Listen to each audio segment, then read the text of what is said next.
While the Project Gotham racing games were winding down, the developer behind those games, Bizarre Creations, was more than happy to move on to a different game with a completely different set of rules.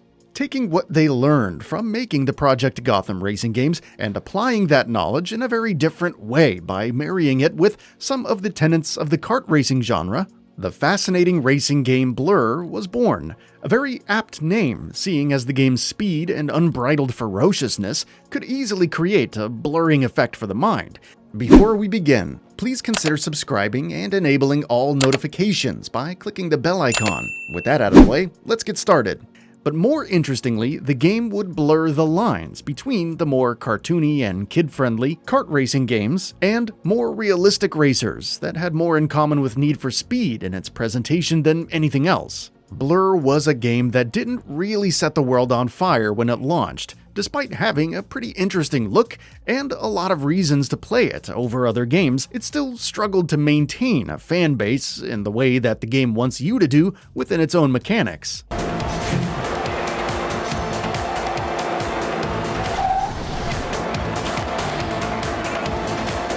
But why is that? Why would a game being developed from a team that clearly knows what they're doing in the racing genre, that had a lot of interesting ideas that made it stand out from the crowd, ride off into the distance so fast, never to be heard from again? What the hell happened to Blur? 2010 was a big year for racing games. Need for Speed Hot Pursuit, which is still regarded as one of the franchise's best games, also came out that year, along with Gran Turismo 5, Split Second, and of course, Sonic and Sega All-Stars Racing. So odds are, even if you never heard of Blur, there would be at least one game out of those four that would be a good choice for you, as they all ran the gamut of the racing genre pretty well. Hot Pursuit had much of the market cornered at the time, with it being the smash hit that it was. Split Second had much of the fans of arcade racers that wanted something a little wackier. Sonic Racing was a surprisingly excellent kart racing game, and of course, Gran Turismo 5 had the simulation market pretty much all to itself at the time. In this set of circumstances, it's hard to see where a game like Blur would fit. This is a tough environment for a game like Blur to thrive in, as it wasn't really a definite member of any one camp, but rather a hybrid of them all. While the ideas behind and the execution of Blur was certainly a compelling package, with a fairly steep learning curve, a Need for Speed look, and kart racing mechanics all rolled up into one game, it ended up being hard to say exactly who Blur was for. If you weren't a fan of any one of those elements, Blur might not have been a good choice for you at that time, and you would be better off with any of the other four major racing games that came out that year.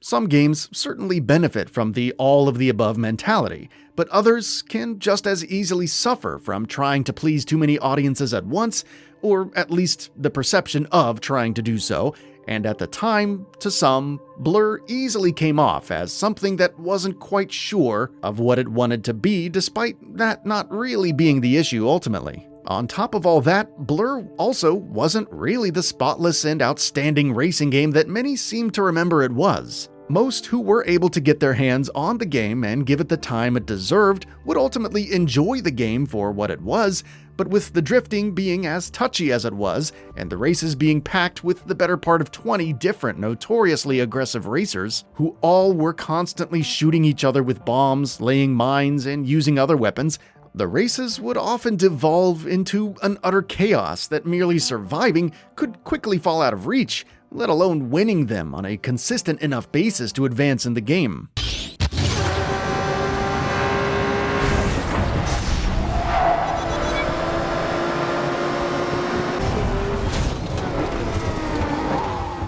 Online matches would exaggerate these elements, of course. While there is nothing inherently wrong with any of this, it's easy to see why a lot of players would pass it up in favor of something else, with more refinement. Mainstream gaming critics weren't exactly loving it either, with the game raking in a lot of 7s and 8s, which, again, aren't bad scores, but when put up against the 9s and 10s of its contemporaries, many racing fans would spend their hard-earned money on something else. That said, Blur still had a lot going for it in other areas. The 4-player local split screen was a nice touch, and the various battle modes and other peripheral ways to play the game were fun enough. But given that the main experience didn't really knock any one of its ideas totally out of the park, the way that other racing games were doing at the time spelled a quick death for Blur, as well as the developer, Bizarre Creations, which was shut down the following year by Activision. Blur never really offended anyone in any one area enough to warrant such a quick death. But with the stiff competition it was up against, and only so many racing fans to go around in 2010, it needed to be more than a good game to survive among so many great ones. Bizarre Creations believed in their game though, and immediately started production on a sequel to Blur after the first one launched. According to Nick Davies of Bizarre Creations, Blur was completely intended to be a franchise that would take on the likes of Need for Speed and other long-standing racing IPs. Supposedly, it was the online components of the game that would give it the slow burn effect and keep the series alive, but all of this was thrown out the window when the studio was closed and the sequel to Blur was cancelled. No sustainable rumors of a sequel have ever surfaced since. A mobile spin-off game would eventually hit Android devices in the form of Blur Overdrive in 2013, but as you might expect, this wouldn't generate nearly enough buzz to resuscitate the dormant IP.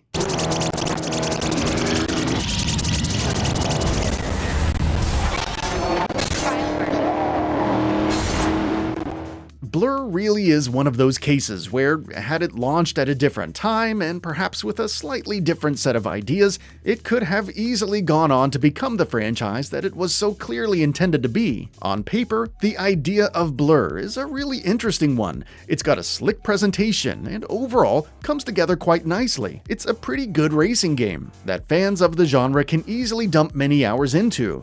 But the deadly combination of abnormally stiff competition, a handful of nitpicks holding it back from greatness, and a publisher that had little patience for sluggish sales would ultimately prove to be too much for the game and the studio behind it. All these years later, despite the game staying pretty relevant among fans of racing games that don't mind digging into their library of decade-old games every now and then, the game Blur has become just that. A hazy memory that only exists in the fuzzy edges of gaming antiquity. Could we see a revival of the game one day? Well, anything is possible. But I don't recommend hanging your hat on this one. That's all for now. If you enjoy what you saw, please hit the like button. And if you're new to the channel, now is a great time to subscribe. We upload brand new videos every single day. After subscribing, don't forget to enable all notifications by clicking the bell icon. Thanks for watching this video, and we'll see you next time, right here on Gaming Bolt.